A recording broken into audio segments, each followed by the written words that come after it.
Well, it's nice to be back here in Macau.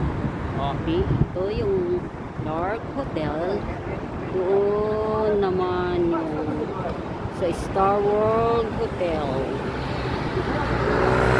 Dito kami ngayon naglalakad papuntang MGM. Yan yung Scott. Katabi ng MGM. Dito ako nakatayo ngayon sa Wynn. Ang taas yung Wynn na ano? Wynn doon pala.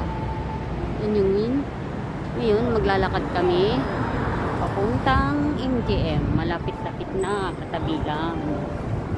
MGM. Doon.